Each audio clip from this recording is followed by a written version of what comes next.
मेरे कजन ने जब अपने आईआईटी का एग्जाम क्लियर किया, मैंने उससे पूछा कि उसने किस तरह से वो एग्जाम क्लियर किया, and he said one thing, Saumya, exam की प्रिपरेशन से ज्यादा इम्पोर्टेंट होता है कि उस एग्जाम के लिए या उस पर्टिकुलर जॉब या उस कॉलेज के लिए आपकी चाहत होनी चाहिए। Hello everyone, my name is Saumya Prakash. I am an ex banker, educator, and in this video we are going to talk कि how you can clear your SBI PO exam. SBI PO exam हो या कोई भी competitive exam हो, कुछ चीजें हैं जो बहुत इंपॉर्टेंट होती हैं।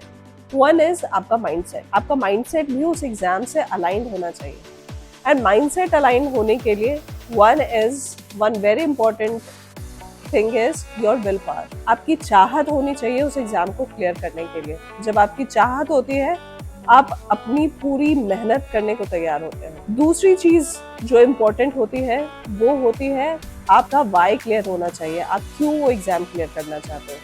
आप बैंकिंग इंडस्ट्री में जाना चाहते हो, आपको फाइनेंस इंडस्ट्री पसंद है, जो भी आपका रीजन हो, या फिर आपको working as early as possible, because banking industry में जाने के लिए यू डोंट नीड कि आपके पास कोई स्पेशली पीओ के एग्जाम्स को क्लियर करने के लिए आप सिर्फ एज अ ग्रेजुएट भी एग्जाम क्लियर करके पीओ बन सकते हो। तो आपका वाई क्लियर होना जरूरी है। Third is focus. फोकस बहुत ज्यादा जरूरी है। अगर आप डिस्ट्रैक्शन में हो तो एग्जाम क्लियर करना बहुत मुश्किल है, और इसके लिए आपको ये सोचना जरूरी है कि लाखों लोग उस एग्जाम को देते हैं। फाइनल सिलेक्शन 500, 1000, 2000 लोगों का ही होता है। उस लाख लोग में सभी लोग नहीं होते सीरियस कैंडिडेट। अगर 10,000 भी सीरियस कैंडिडेट है तो भी आपको अपनी सीट लेने के लिए टॉप 500 में आना है या टॉप 1000 में आना है। इसलिए एग्जाम डिफिकल्ट होता है, बिकॉज आपका कंपटीशन उन सीरियस कैंडिडेट्स के साथ है। उसके लिए यू नीड फोकस। फोर्थ होता है you have to decide a timeline. आप 4 साल 5 साल एक एग्जाम के लिए नहीं दे सकते हो, बिकॉज आपके लाइफ के पूरे पीरियड को देखा जाए, if it is for 70 years, if you have given 5 years for a single exam, तो आप वहां अपना टाइम वेस्ट कर रहे हो। It is better that you start something else. So it is important that you decide a timeline कि आपको कितने टाइम में उस एग्जाम को क्लियर कर लेना है। जब ये 4 चीजें आपकी क्लियर हो, first is that you have willpower, second is that your why is clear, third is that you are focused, and fourth is that you have decided a timeline. Then comes that you do a SWOT analysis.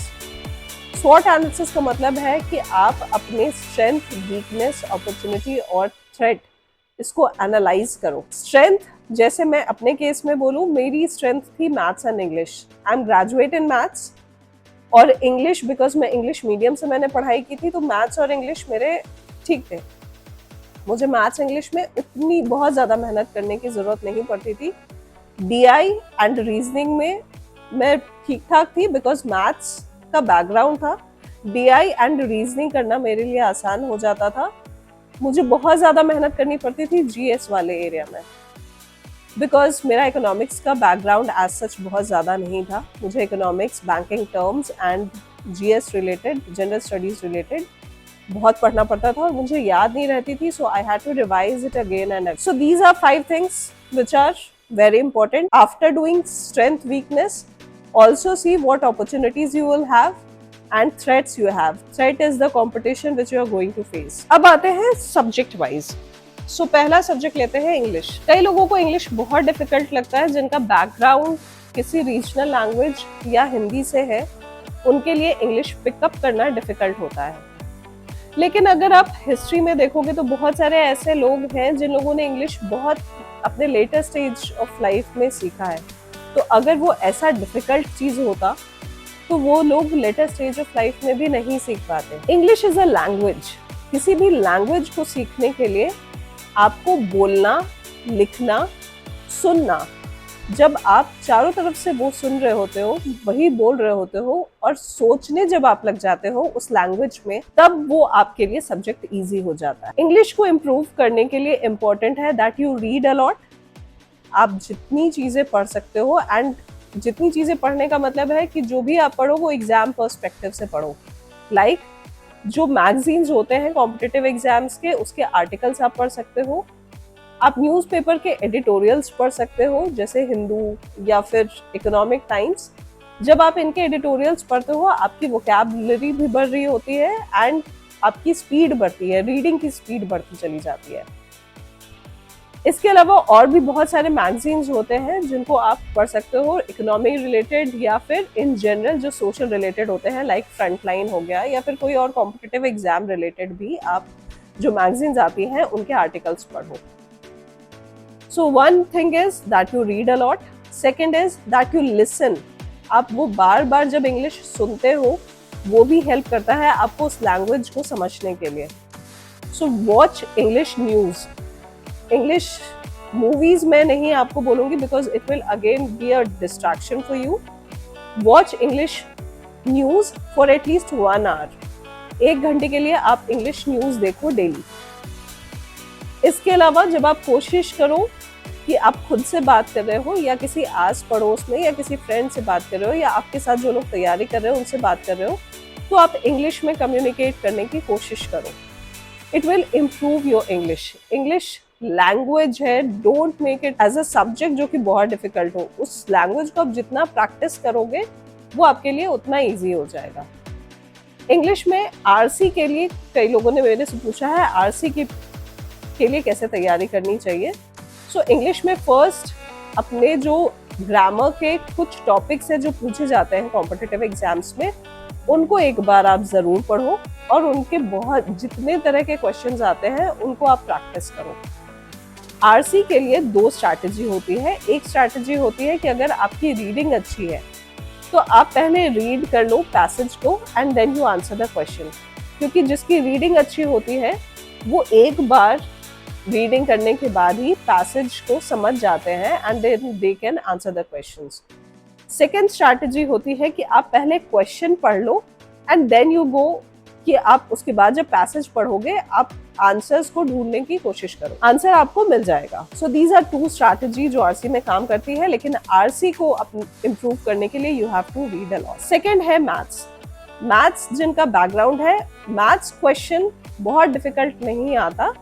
Difficult in the sense मैं इसलिए ये बात कह रही हूँ क्योंकि मैंने graduation maths में किया है, तो वो ग्रेजुएशन लेवल का मैथ्स नहीं आता, ये 12th लेवल का भी मैथ्स नहीं आता, वो 10th लेवल का ही मैथ्स आता है। सो आपने 10th तक जो टॉपिक्स पढ़े हैं जनरली वही पूछे जाते हैं। आपको वो जो भी टॉपिक्स है उन टॉपिक्स को एक बार पढ़ के और क्वेश्चन डेली प्रैक्टिस करना है। कोशिश करो आप कि आप किसी भी टॉपिक को छोड़ो नहीं। छोड़ने से क्या होता है कि सपोज आप किसी टॉपिक को जानते हो लेकिन उस दिन क्वेश्चन उस टॉपिक का बहुत डिफिकल्ट आ गया, आप उस दिन उसको सॉल्व नहीं कर पाए, तो जो आपने नहीं पढ़ा है वो भी गया और जो टॉपिक आपको आता भी है वो क्वेश्चन भी आप नहीं सॉल्व कर पाए, तो दोनों तरफ से मार्क्स चले जाते हैं। आप जितने भी टॉपिक्स हैं उन सबको आप पढ़ो and practice a lot. Maths and DI दोनों में प्रैक्टिस चाहिए। प्रैक्टिस इनफैक्ट सब में ही चाहिए। You have to build a momentum build करने की जरूरत होती है कि एक बार जब आप प्रैक्टिस करते करते करते करते एक उस स्पीड पे आ जाते हो तो आपके सारे एग्जाम्स क्लियर होने लग जाते हैं। उसके बाद आप एसएससी के एग्जाम दो, आप बैंक पीओ के एग्जाम दो, आप क्लरिकल के एग्जाम दो, वो सारे एग्जाम्स क्लियर होने लग जाते हैं एंड वो रिदम में आना बहुत जरूरी है। जो लोग एसबीआई पीओ ऑलरेडी है, 2-3 साल हो गए उनको जॉब करते हुए, अगर उनसे कहा जाए कि वो कॉम्पिटिटिव एग्जाम फिर से दे तो उनके लिए डिफिकल्ट होता है बिकॉज उनको फिर से स्टार्टिंग से स्टार्ट करना होगा। इसीलिए इट इज इम्पोर्टेंट कि जब आप टाइमलाइन सेट करते हो अपने एग्जाम के लिए तो आप उस रिदम में आने के बाद जब आप रिदम में आ जाते हो उसके बाद उस रिदम को तब तक मत ब्रेक करो जब तक आपका सिलेक्शन किसी बैंक में नहीं हो जाता है, या आपके टारगेट जिस बैंक को आप टारगेट कर रहे हो उस बैंक में आपका सिलेक्शन नहीं हो जाता है, तब तक डोंट ब्रेक दैट रिदम या उस मोमेंटम को आप ब्रेक मत करो। आप प्रैक्टिस करते रहो। प्रैक्टिस करने के लिए last year questions and mock exams, और जब भी आप लास्ट ईयर क्वेश्चंस कर रहे हो, प्रीवियस ईयर क्वेश्चंस कर रहे हो या फिर आप मॉक एग्जाम दे रहे हो, तो वो एग्जाम आप बिल्कुल उसी टाइमलाइन के हिसाब से दो जिस तरह से आपसे एग्जाम में आता है। कोशिश करो कि जो एग्जाम का टाइम है उससे आधे घंटे कम टाइम में उसको सॉल्व करने की। And try to understand this. This is not a university exam. University exam में आपको सारे क्वेश्चन सॉल्व करने होते हैं। कॉम्पिटिटिव एग्जाम्स में आपको सभी क्वेश्चंस को सॉल्व नहीं करना होता। आपको ये समझने की ज़रूरत होती है कि आपको सेक्शनल कट ऑफ या फिर टोटल कट ऑफ को क्लियर करना है, ताकि आपको नेक्स्ट स्टेज के लिए बुलाया जाए। अगर आपका प्रीलिम्स हो गया कंप्लीट तो आपको मेंस के लिए बुलाया जाए, मेंस क्लियर हो गया देन आपको इंटरव्यू के लिए बुलाया जाए। सो कॉम्पिटिटिव एग्जाम्स में कई लोग जिनको मैथ्स अच्छा लगता है वो मैथ्स के सारे क्वेश्चन सॉल्व करने लग जाते हैं, and that is a trap. वो एक तरह से ट्रैप होता है कि अगर आप मैथ्स में अच्छे हो या आप रीजनिंग में अच्छे हो या आप इंग्लिश में अच्छे हो तो आप उसके सभी क्वेश्चंस को सॉल्व करने की कोशिश मत करो। इतना अटेम्प्ट करो कि आप हर एक सेक्शंस को क्वालिफाई कर सको। 80 to 90% जो है वो क्वेश्चन सॉल्व करो। उसमें से ये मान के चलो कि कुछ क्वेश्चंस रॉन्ग हुए होंगे, तो 80 to 90% का टारगेट लेकर के आप सॉल्व करो। 100% सॉल्व करने की जरूरत नहीं होती है कॉम्पिटिटिव एग्जाम में। नेक्स्ट कम्स की what was my strategy, because जैसे मैंने बताया कि मेरी स्ट्रेंथ थी मैथ्स एंड इंग्लिश, और मुझे वर्क करना पड़ता था DI, and because DI needs a lot of practice, उसमें भी आपको बहुत प्रैक्टिस की जरूरत होती है। इवन दो आपको पता है कि पाई चार्ट क्या होता है या फिर ग्राफ्स कैसे होते हैं, लेकिन उसको फटाफट रीड करके एनालिसिस करना भी एक प्रैक्टिस का काम होता है। सो उसमें मुझे बहुत प्रैक्टिस करने की जरूरत पड़ती थी। Reasoning was something very new to me, तो रीजनिंग में मुझे बहुत प्रैक्टिस करने की जरूरत पड़ती थी। And GS, as I told you कि मुझे जीएस में मैं स्ट्रगल करती थी, सो जीएस के लिए मुझे बहुत मेहनत की जरूरत पड़ती थी। सो हाउ आई प्रिपेयर्ड, मैं सुबह के 2 घंटे सिर्फ रीडिंग करती थी। आई यूज टू रीड एडिटोरियल, और एडिटोरियल में मैं वर्ड्स को देखने की कोशिश करती थी। जो फ्रेजेस या जो वर्ड्स मुझे समझ में नहीं आते थे वो मैं एक जगह नोट करती थी, उनकी मीनिंग्स वहां लिखती थी, and I use to revise those notes.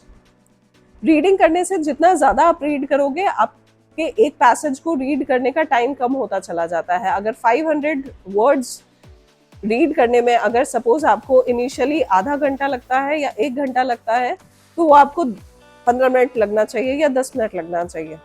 सो जितनी ज्यादा आप रीडिंग करोगे वो टाइम ऑटोमेटिकली धीरे धीरे धीरे धीरे कम होने लग जाता है, and try to reduce that time.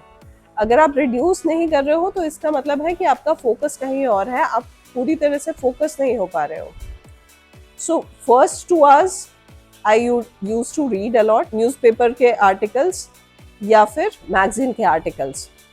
इसके अलावा उसके बाद मैं 1-2 घंटे मैथ्स या रीजनिंग या फिर डीआई सॉल्व करती थी, सिर्फ मैथ्स, रीजनिंग या डीआई। एग्जाम से 15 दिन पहले मैं हर दिन एक मॉक एग्जाम दिया करती थी, मॉक एग्जाम या प्रीवियस ईयर क्वेश्चंस, और उसको टाइम के हिसाब से देती थी कि अगर 2 घंटे का पेपर है या 3 घंटे का पेपर है तो मैं उसको 2.5 घंटे या 1.5 घंटे में ही फिनिश करूंगी। नेक्स्ट कम्स, और उसके बाद फिर वो पेपर देने के बाद उसको एनालाइज करना बहुत जरूरी है कि मैंने कहाँ कहाँ गलती की। कई बार लोग प्रैक्टिस कर भी रहे होते हैं लेकिन फिर एनालिसिस नहीं करते हैं कि आपसे गलती कहाँ होती है। उसका फायदा आपको एग्जाम में तब तक नहीं होगा जब तक आप एनालिसिस नहीं करो। So you have to analyse all those papers. जब आप एनालिसिस कर लो, एंड उसके बाद जो भी मुझे समय मिलता था मैं जीएस रिवाइज करती थी, and I use to watch English news because वो मुझे जीएस में हेल्प करता था। So this was how I prepared. If you have any question, कुछ पर्टिकुलर आप पूछना चाहते हो, put it in the comment section, I will answer those questions. Wishing you all the best. जो लोग भी अभी नेक्स्ट अगस्त में जो एग्जाम है वो अपीयर होने वाले हैं, so wishing you all the best for your exams. Thanks for watching this video. Do like and subscribe the channel.